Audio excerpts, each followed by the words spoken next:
시간 하나님 우리에게 주시는 말씀은 사도행전 17장 22절로 31절까지의 말씀입니다.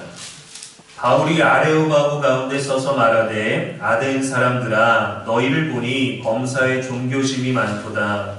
내가 두루 다니며 너희가 위하는 것들을 보다가 알지 못하는 신에게라고 새긴 단도 보았으니 그런즉 너희가 알지 못하고 위하는 그것을 내가 너희에게 알게 하리라. 우주와 그 가운데 있는 만물을 지으신 하나님께서는 천지의 주제시니 손으로 지은 전에 계시지 아니하시고 또 무엇이 부족한 것처럼 사람의 손으로 섬김을 받으시는 것이 아니니 이는 만민에게 생명과 호흡과 만물을 친히 주시는 이심이라. 인류의 모든 족속을 한 혈통으로 만드사 온 땅에 살게 하시고 그들의 연대를 정하시며 거주의 경계를 한정하셨으니 이는 사람으로 혹 하나님을 더듬어 찾아 발견하게 하려 하심이로되 그는 우리 각 사람에게서 멀리 계시지 아니하도다. 우리가 그를 힘입어 살며 기도하며 존재하느니라. 너희 시인 중 어떤 사람들의 말과 같이 우리가 그의 소생이라 하니 이와 같이 하나님의 소생이 되었은즉 하나님을 금이나 은이나 돌에다 사람의 기술과 고안으로 새긴 것들과 같이 여길 것이 아니니라.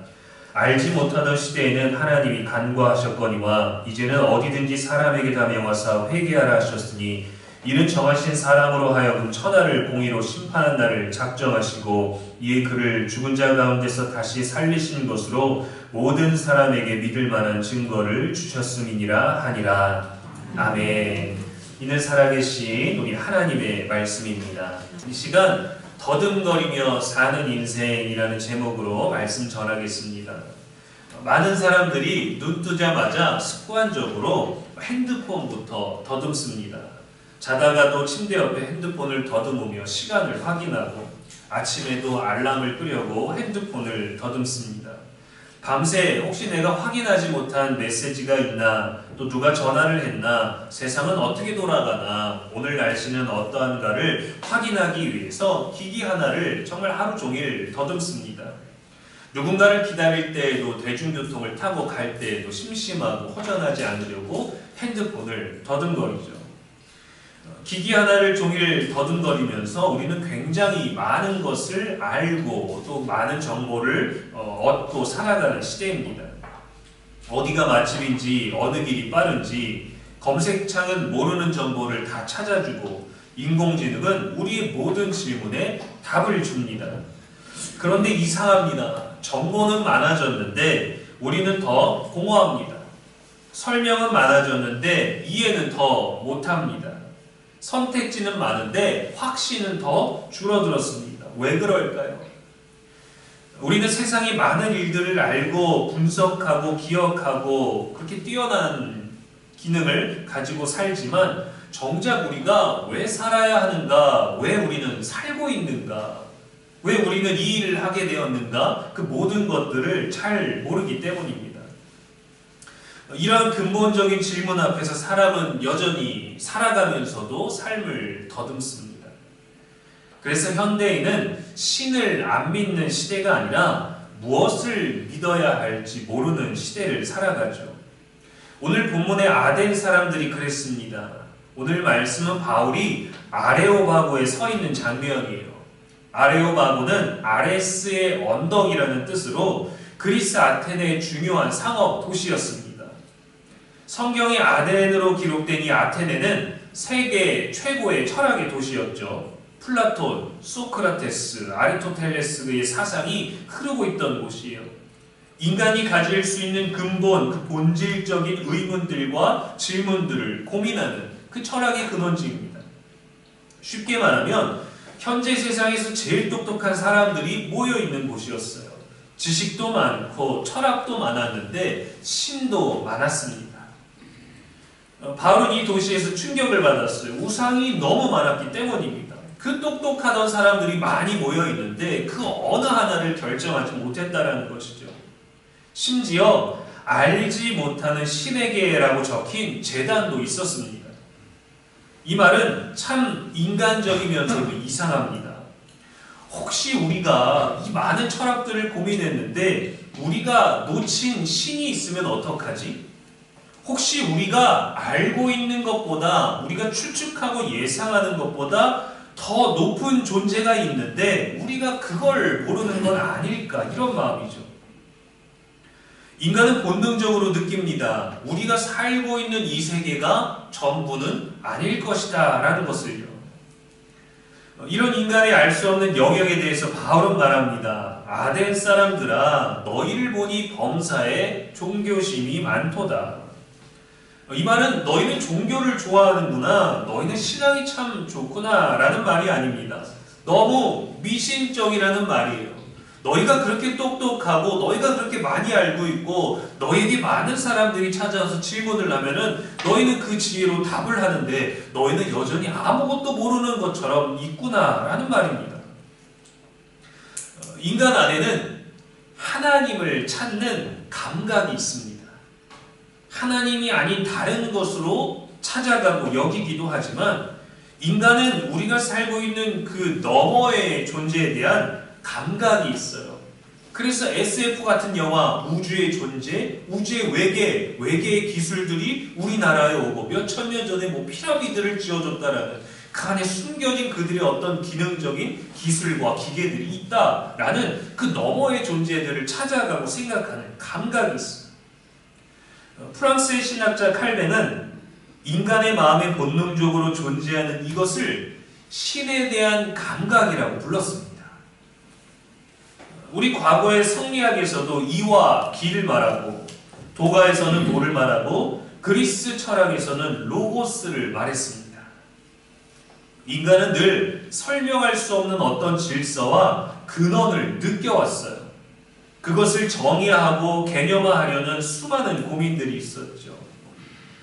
인간은 본래 하나님을 향하도록 지음받았기 때문입니다. 그런데 문제는 죄입니다. 인간의 연약함, 그 연약함을 연약하지 않으려고 드러내고 감추고 보완하려다가 그것이 죄가 되었어요. 인간은 하나님을 찾되 자기 방식으로 찾습니다. 그래서 우상이 생겨나게 되었습니다. 시내산에서 하나님과 말씀을 받고 십계명을 받고 있는 그 모세를 기다리다가 백성들이 불안해하고 그가 죽었겠구나 생각을 하고 금송아지를 만들고 야 봐라 이것이 우리를 인도한 신이다 라고 했던 것처럼 말이죠. 하나님의 인도를 받고 하나님의 인도로 홍해도 건넜는데 그들이 원하는 신은 금송아지였던 거예요. 의지할 것도 많고 정보도 많은데 왜 인간은 끝없이 불안한 걸까요? 왜 그 불안을 채우려고만 할까요? 인간이 붙드는 것들은 결국 다 흔들리기 때문입니다. 지금은 부동산이 최고의 자산이다라고 말하죠. 다들 그래서 좋은 집을 마련하기 위해서 미래를 위해 투자를 하고 대출을 끌어오고 그렇게 애를 씁니다. 부동산의 가치는 확실할 거라고 합니다. 최근 의왕의 한 아파트에서 불이 났죠. 그래서 14층에서 불이 나서 20층까지 6개 층이 다 타버렸어요. 화재의 흔적만이 남았습니다. 아무 실수도 아무 잘못도 없이 평범한 하루를 보냈지만 아랫집의 부주의, 아랫집의 방화, 아랫집의 화재로 큰 피해를 입게 되었습니다. 인간은 아무리 구비하고 아무리 성공해도 아무리 이뤄도 불안한 존재일 수밖에 없습니다. 강대국도 불안합니다. 세계 최고라고 말하지만 지금 세계를 보면 전쟁과 보복이 이어지고 있습니다. 계획도 바뀌고 마음도 바뀌어요. 이러한 현실 속에서 시편 기자도 성경에 나온 선지자들도 왜 우리 하나님은 이러한 불안한 삶에 바로 개입하시지 않으시는가 하고 흔들렸습니다. 그런데 바울은 말합니다. 인류의 모든 족속을 한 혈통으로 만드시고 온 땅에 살게 하시고 그들의 연대를 정하시며 거주의 경계를 안정하셨다.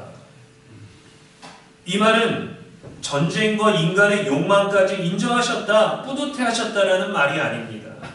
인간의 연약함과 그로 인해 나타나게 되는 많은 반응들과 연쇄적으로 충돌하게 되는 인류의 역사와 또 관계들, 죄까지도 하나님이 사용하신다는 말이에요. 아수르도, 바벨론도, 페르시아도, 로마도 하나님의 역사 안에서 사용되었습니다. 그리고 동시에 심판하셨습니다. 하나님은 역사의 바깥에 계시지 않으시고 인간의 역사 안에서 일하시는 분이라는 것을 구약의 많은 이야기들을 통해 증명하셨죠. 그런데도 왜 하나님에 대해서 우리는 분명하게 알 수 없는 걸까요? 바울은 말합니다. 이는 사람으로 하나님을 더듬어 찾아 발견하게 하려 하심이로다. 우리는 이 구절이 답답합니다. 왜 더듬거리다가 실패도 겪게 하시고 상처도 나게 하시고 전쟁도 있게 하시고 기다림도 겪게 두실까요? 하나님은 우리가 정보로 알 수 있는 분이 아닙니다. 우리의 머릿속 지식이 아니라 우리가 살아가는 다양한 삶 속에 관계로 만나기를 원하시기 때문이에요. 역사에서 몇 년도에 이런 일이 있었고 이런 왕이 이런 통치를 했고 이런 평가를 받았고 이런 좋은 업적과 이런 나쁜 흔적들이 있다라는 정보가 아니라 실제로 그 왕을 만나라는 거죠. 그 왕의 본심이 어땠는지 역사가 말하는 것과 상관없이 그는 어떤 마음인지 어떤 고민을 가졌는지를 우리들에게 알게 하는 것. 그래서 하나님은 모든 시대를 거쳐서 모든 사람들을 만나십니다. 관계로. 그 감각으로 찾아오게 하시는 거예요. 내가 인생을 더듬거리다가 보니까 하나님을 만났는데 내가 이분을 만나기 위하여 이것을 알게 하시기 위하여 그러한 시간들을 보내게 했다는 그 관계. 정보는 머리로 알 수 있지만 관계는 삶으로 배우게 됩니다. 그래서 하나님은 인간 스스로 살 수 있다는 착각의 자리도 지나가게 하시는 거예요. 인생의 모든 과정, 역사의 모든 과정, 실패, 성공, 사랑, 상실 속에서 결국 하나님을 찾게 하십니다. 그 이름을 부르게 하시는 거예요. 우리는 더듬고 헤매는 듯 하지만 하나님은 그 모든 시간을 통해서 우리를 하나님 자신에게로 이끌어가고 계십니다. 어릴 때 믿으면 빨리 찾을까요? 그렇지 않습니다. 늦게 믿으면, 늦게 깨달으면 우리는 알 수 없이 더듬거리다 끝나는 걸까요? 그렇지 않습니다. 하나님을 찾게 하시는데 그럼 왜 우상이 나오고 다른 곳으로 가게 되고 그렇게 두실까요? 인간 안에는 분명 하나님을 찾는 갈망이 있지만 우리의 죄가 그 방향을 왜곡합니다. 그래서 사람은 하나님을 더듬어 찾아가다가 자기 욕망에 맞는 신을 찾습니다. 이해하기 힘든 상태, 따를 수 없는 상태, 순종할 수 없는 그 어떤 신이 아니라 확실히 취향에 맞는 신을 찾죠. 복을 주거나 성공을 주거나 이기게 해주거나 내 편이 되어주는 신. 결국 인간은 그렇게 자신을 섬기게 됩니다. 죄는 죄로 끝나게 되는 거예요. 그래서 금송아지를 만들고 만족했죠. 자기들이 이끌어준 하나님을 노래하다가 자기들이 불안해져서 야 우리가 눈에 안 보이니까 불안하다. 눈에 보이는 무언가를 만들어야 되겠다고 금송아지를 만들고 야 지금까지 우리를 인도해 주시니 바로 이 금송아지였구나. 결국 자기의 범위 안에서 자기가 이해할 수 있는 신을 만들고 만족했죠. 하나님은 막연한 철학이나 느낌으로는 알 수 없습니다. 그렇기 때문에 하나님은 먼저 자신을 드러내셨어요. 그래서 바울은 결국 예수님의 부활을 선포합니다. 죽은 자 가운데서 다시 살리신 것으로 모든 사람에게 믿을 만한 증거를 주셨습니다. 하나님이 자신을 드러내신 게 바로 예수님이고 그 예수님이 하나님을 드러내신 방법이 십자가와 부활이었어요. 왜 갑자기 부활일까요? 철학은 사상을 남깁니다. 이러한 생각의 방향들, 그러한 질문들을 남기죠. 예수님은 역사를 남기셨습니다. 주전과 주후, 인간의 역사의 시간의 경계가 되신 것처럼 말이죠. 하나님이 계실지도 모른다는 가능성이 아니라 인간의 역사 속으로 직접 들어오셔서 십자가와 부활로 자신을 드러내신 겁니다. 사랑을, 은혜를, 약속을, 언약을, 계약을, 자신의 존재를 말이죠. 그렇다면 사람들은 왜 하나님을 찾으면서도 끝내 하나님께로 오지 못하는 걸까요? 문제는 증거 부족이 아닙니다. 논리가 이상하기 때문이 아닙니다. 예수님이 나사로를 살리셨을 때도 어떤 사람들은 믿지 않았고 오히려 예수님을 죽일 계획을 세웠어요. 사람은 보고도 믿지 않을 수 있습니다. 왜냐하면 인간은 진짜 하나님이 누구인가를 향해서 찾기보다 내 불안을 덜어줄 신을 찾기 때문이죠. 내 질문에 답을 주는 신을 찾고자 하기 때문이죠. 그래서 우리가 고민을 하고 궁금해하고 정보를 얻다가 특정 유튜브에서 말하는 것에 동의하게 되면 그 특정 지식에, 특정 사상에, 특정 방법에, 특정 색깔에, 특정 이론에 우리를 헌신하게 되고 그것을 진리로 받아들이게 되지 않습니까? 결국 사람은 내게 진리의 길을 알려주는 것보다 내 마음이 덜 흔들리는 방향으로 향합니다. 그래서 바울은 그러한 미신적인 종교심이 많은 아덴 사람들에게 하나님이 어떤 분이신지를 분명하게 다시 선포했어요. 첫 번째로 하나님은 인간이 만든 틀 안에 갇히시는 분이 아니라는 겁니다. 24절에 우주와 그 가운데 있는 만물을 지으신 하나님께서는 손으로 지은 전에 계시지 아니하시고, 사람은 하나님을 자기 수준으로 축소하려 합니다. 내가 믿을 수 없는 것을 믿어야 되는 것보다 내가 이해할 수 있고 받아들일 수 있는 그 믿음의 수준 안에서 하나님을 제한하려고 하죠. 자기의 상식 안에서 이해하고 자기의 경험에서 판단되어져야 믿을 수 있다라는 이 결론에 이르게 되기 때문입니다.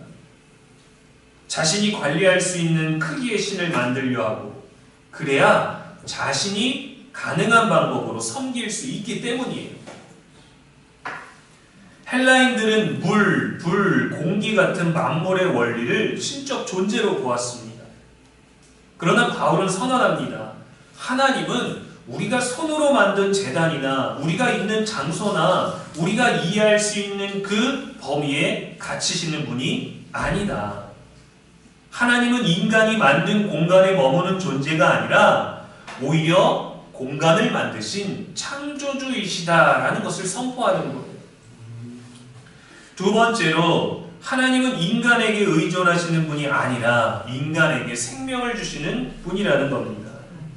25절 말씀에 무엇이 부족한 것처럼 사람의 손으로 섬김을 받으시는 것이 아니니 만민에게 생명과 호흡과 만물을 친히 주시는 이심이라 했어요.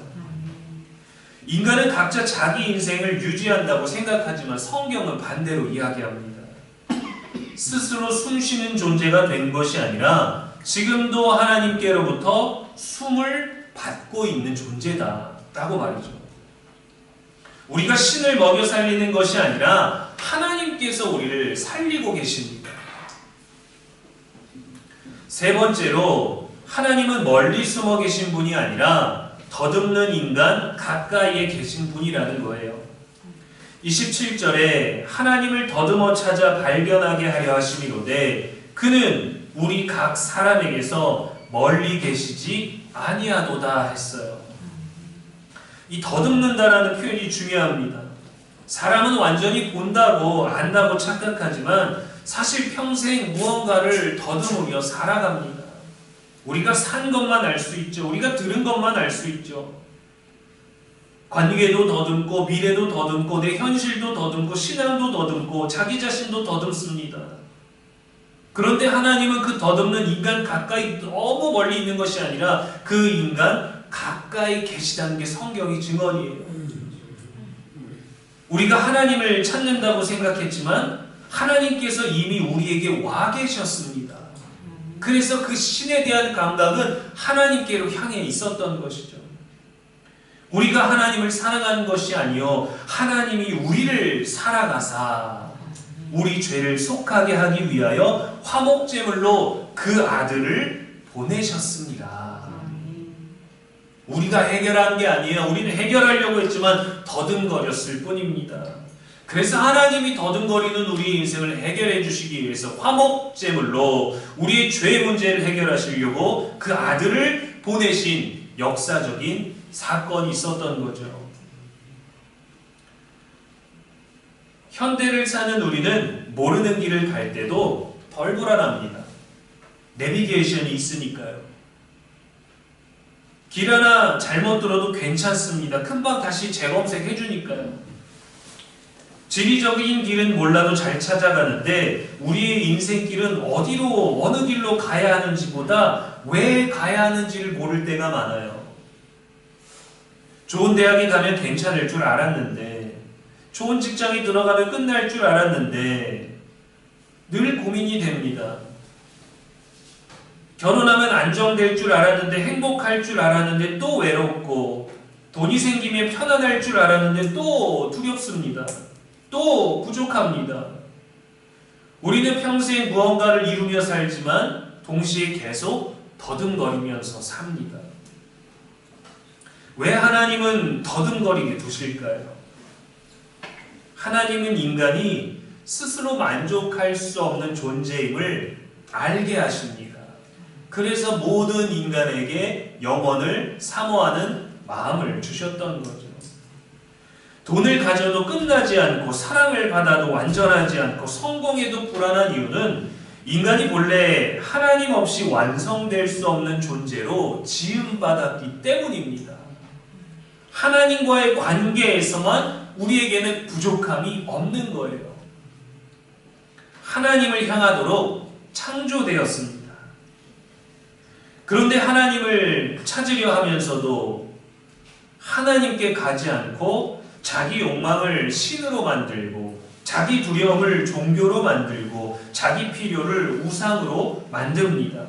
마치 내 인생에는 답이 있는 것처럼 말이죠. 그래서 무엇을 위해 이렇게 열심인지 모르고 끝내 완전히 만족하지도 못합니다. 그래서 바울은 다 알 수 없는 철학으로 끝내지 않았어요. 막연한 종교심으로 끝내지 않았어요. 부활하신 예수님을 선포했습니다. 왜냐하면 부활은 하나님이 계실지도 모른다.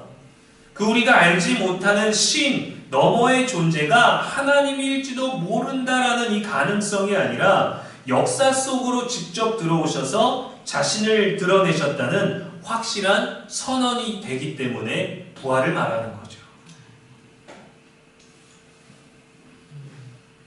그렇다면 우리는 어떻게 하나님을 찾아야 할까요? 하나님은 이미 십자가와 부활 안에서 자신을 온전히 드러내셨습니다. 구약에 나타난 모든 일들을 이 십자가 부활을 통해서 다 이루신 거예요. 또 하나님은 말씀 안에서 자신을 드러내셨습니다. 말씀이 육신이 되어 우리 가운데 거하심에 우리가 그의 영광을 보니 아버지의 독생자의 영광이요 은혜와 진리가 충만하더라 했어요. 하나님을 찾는다는 것은 결국 하나님의 말씀이신 예수님께 가까이 가는 겁니다. 우리에게 보내주신 예수님을 붙드는 거예요. 사랑하는 여러분, 우리는 여전히 더듬거리며 삽니다. 방법이 있어도, 길이 있어도, 뭔가를 잃었어도 우리는 더듬거려요. 돈을 더듬죠. 이 정도 벌면 괜찮을 거야 하며 살아갑니다. 사람을 더듬습니다. 인정받고 싶고, 사랑받고 싶고, 떠나면 안 되고, 존중받고 싶으니까요. 안정적인 삶과 성취를 위해 성공도 더듬고, 불안을 달래기 위해 부담 없이 편안하게 특별한 헌신과 수고 없이 믿을 수 있는 적당한 종교를 더듬습니다. 그러나 인간이 더듬어 찾던 하나님은 막연한 철학이나 기운이 아니라 예수 그리스도 안에서 자신을 드러내신 살아계신 하나님이십니다. 그래서 그분은 갇히지 않아요. 그래서 우리는 그분을 우리 손에 잡히지 않습니다. 성공도 사라지고 나라들도 흔들리고 땅의 경계도 바뀌고 우리의 마음도 흔들립니다.